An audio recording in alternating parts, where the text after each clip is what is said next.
Айтолкун Арапбаева Сузак районундагы Үч Коз айылынан келип, комуз иримине катышканына 1 жылдын жүзү болгон. 3 кыл комуз болуп жөнөкөй көрүнгөнү менен аны үйрөнгөнгө келгенде кыйынчылык жаралбай койбойт. Алгач комузду туура кармоо эрежелеринен баштап күүлөргө чейин үйрөнүп чыгышат. Келгени 1 жылдай болуп калды. Ата-энем башында жакшы колдоо көрсөттү, жаңы комуздарды алып берди. Жарым жылдан кийин конкурстарга катышып, жакшы ийгиликтерге жетиштим. Зоналык турдан 1-чи орунду алдым. Анан райондук турдан 2-чи орунду алып, областтык турдан 3-чү орунду алып калдым.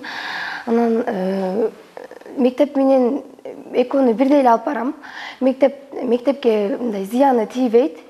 Мектепте эртең менен окуйм, анан комузга түштөн кийин келип окуп кетем. Учурда комуз ириминде жалпы 15 окуучу билим алып жатышат. Алгач эле туура комуз кармоону үйрөнгөндөн тарта нота менен комуз чертүү, күүлөрдү чертүүнү үйрөнө алышат. Андан соң гана кароо сынактарга катышууга бет алышат. Комузга эң алгач келгенде эле биз комуз менен тааныштырабыз.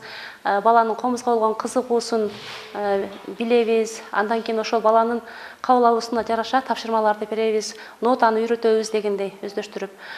Бул эми комуз башка инструменттерге караганда комуз инструментин үйрөнүү өтө кыйын да, татаал.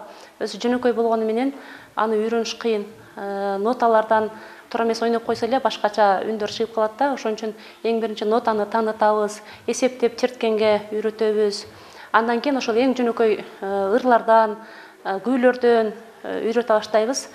Бизге ошол 3-класстан баштап келет. Андан кийин анын өздөштүргөндөн кийин секин-секинден чоңураак күүлөргө чейин чыга баштабыз. Акырында анан жакшы үйрөнгөндөн кийин чоң-чоң чыгармаларды чертишет.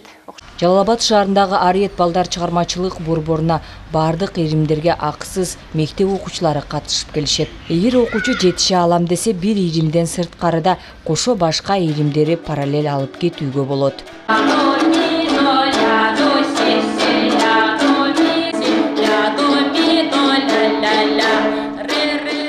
Иримдин негизги багыты окуучуларды бош убактыларын туура пайдалануу, кесип тандоосуна, кошумча билим алууга негизделген.